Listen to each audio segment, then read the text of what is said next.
American mafia, ये नाम सुनते ही फिल्मों की याद आती है ना? लेकिन उस चमक दमक के पीछे की जो असली दुनिया है वो बहुत ही अलग है। आज हम उसी रहस्यमय दुनिया के दरवाजे खोलने वाले हैं। एक ऐसे शख्स की नजर से देखेंगे जो इसका हिस्सा रहा है कि ये संगठन असल में काम कैसे करता है, इसके नियम क्या है, और सबसे बड़ा सवाल, क्यों ये आज अपने खात्मे की तरफ बढ़ रहा है। और इस पूरी कहानी को समझने के लिए बस एक लाइन ही काफी है। ये शब्द है जॉन पेनेसी के, जो खुद लुकेज फैमिली के मेड मैन थे। उन्होंने कहा, इज्जत, वफादारी और सम्मान, इनकी जगह अब बस स्वार्थ और लालच ने ले ली है। बस ये एक लाइन, यही वो बदलाव है जिसे हम आज समझने वाले हैं। एक ऐसे संगठन की कहानी जो सच कहे तो अपनी ही परछाई से लड़ रहा है। तो सवाल ये उठता है कि आखिर ये सब शुरू कैसे हुआ? मतलब क्या ये हमेशा से ही एक क्रिमिनल गैंग था? जी नहीं। असल में इसकी शुरुआत हुई थी अत्याचार के खिलाफ एक आवाज के तौर पर। एक ऐसा गुट जिसका मकसद सिर्फ अपने लोगों की हिफाजत करना था। ये पूरा बदलाव हम 3 हिस्सों में देख सकते हैं। देखिए, 1900 के आसपास जब सिसिली से लोग अमेरिका आए तो उन्होंने भेदभाव से बचने के लिए एक दूसरे का साथ दिया, एक दूसरे को प्रोटेक्ट किया। फिर आया 20वीं सदी का वो दौर जब ये प्रोटेक्शन ग्रुप एक ऑर्गेनाइज्ड क्राइम सिंडिकेट बन गया।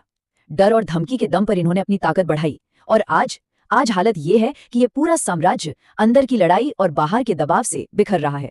अच्छा, तो कोई इस सीक्रेट सोसाइटी का मेंबर बनता कैसे है? एक बहुत पुरानी कहावत है, कहते हैं आप इस जिंदगी को नहीं चुनते, ये जिंदगी आपको चुनती है। और जब ये जिंदगी किसी को चुनती है तो एक बहुत ही, कह सकते हैं, खूनी रस्म होती है। चलिए देखते हैं ये होता कैसे है। ये कोई क्लब की मेंबरशिप नहीं है, ये एक रस्म है। सबसे पहले एक कैप्टन आपका नाम आगे रखता है, फिर आपकी उंगली से खून निकाला जाता है। ये आपकी वफादारी का सबूत है। उस खून को एक संत की तस्वीर पर लगाया जाता है और फिर उस तस्वीर में आग लगा दी जाती है।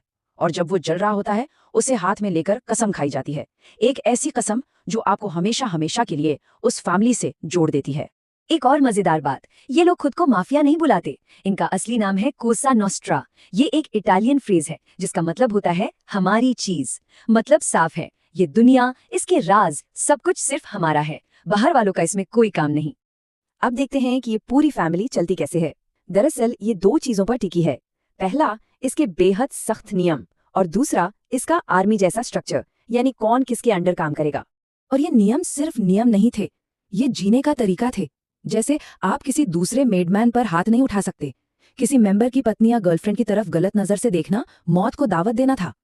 मेंबर बनने के लिए आपका 100% इटालियन होना जरूरी था। और कुछ बहुत बड़े नियम थे, जैसे न्यूयॉर्क में औरतों और बच्चों को कभी नुकसान नहीं पहुंचाना, बम जैसी चीजें इस्तेमाल नहीं करना, और सबसे जरूरी, ड्रग्स के धंधे से बिल्कुल दूर रहना। लेकिन सबसे बड़ा सवाल यही है, क्या आज भी इन नियमों को इतनी ही शिद्दत से माना जाता है?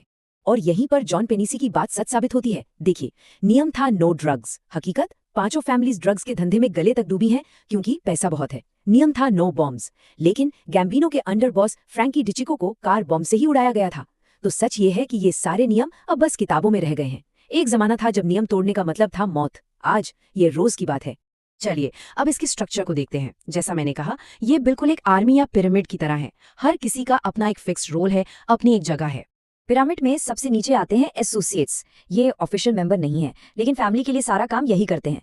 आप इन्हें जमीन पर काम करने वाले लोग समझ सकते हैं। इनके ऊपर आते हैं सोल्जर्स। ये वो लोग हैं जिन्होंने वो खूनी कसम खाई है। ये फैमिली के पक्के मेंबर होते हैं, इन्हें ही मैडमैन या फिर दोस्त कहा जाता है। सोल्जर्स की हर टीम का एक लीडर होता है, जिसे कैप्टन या कैपो रेजिमे कहते हैं। ये एक तरह से मिडिल मैनेजर होते हैं जो अपने नीचे के सोल्जर्स और एसोसिएट्स के काम के लिए जवाबदेह होते हैं। और फिर पिरामिड के सबसे ऊपर होती है एडमिनिस्ट्रेशन। ये 3 लोगों की एक टीम है जो पूरी फैमिली को चलाती है। एक होता है बॉस, यानी सबसे बड़ा लीडर। दूसरा अंडर बॉस, जो बॉस का राइट हैंड मैन होता है। और तीसरा कॉन्सिग्लियरी, यानी फैमिली का सलाहकार। लेकिन इतना मजबूत दिखने वाला ये स्ट्रक्चर क्या अब ढह रहा है? क्या हम एक युग का अंत देख रहे हैं? ऐसा लगता है कि ये घर अब अंदर से ही बट चुका है। तो दांव पर लगा क्या है? सीधा सा जवाब है पैसा, बहुत सारा पैसा। सोचिए, एक अकेली क्राइम फैमिली साल के करोड़ों अरबों रुपए कमा सकती थी, और इसी पैसे से आती थी पावर, वो पावर जो अब खतरे में है।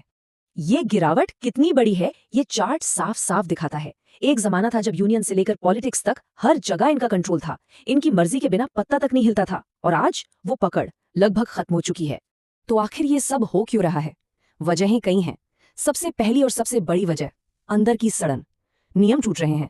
और जब किसी घर की नींव भी कमजोर हो जाए तो वो टिकेगा कैसे? दूसरी वजह है सरकार का दबाव, खासकर FBI का RICO एक्ट, जिसने सिर्फ एक मेंबर को नहीं बल्कि पूरी की पूरी फैमिली को टारगेट करना शुरू कर दिया। फिर आते हैं मुखबिर, यानी घर के भेदी, जो सजा से बचने के लिए अपनों को ही धोखा दे रहे हैं। और आखिर में जब क्राइम करने के मौके ही कम हो गए तो पैसा भी कम हो गया और पावर भी। और इस सब के बाद जॉन पेनिसी की वो भविष्यवाणी कानों में गूंजती है। वो कहते हैं, मेरी राय में आज से 20 साल बाद न्यूयॉर्क में कोजा नोस्ट्रा का नामो निशान भी नहीं बचेगा। और ये कहानी हमें एक बहुत बड़े सवाल पर लाकर छोड़ देती है। जब कोई भी ऑर्गेनाइजेशन, फिर चाहे वो कोई कंपनी हो, कोई देश हो या फिर कोसा नोस्ट्रा, जब वो अपने ही बनाए हुए नियमों को मानना छोड़ देता है तो उसका अंजाम क्या होता है?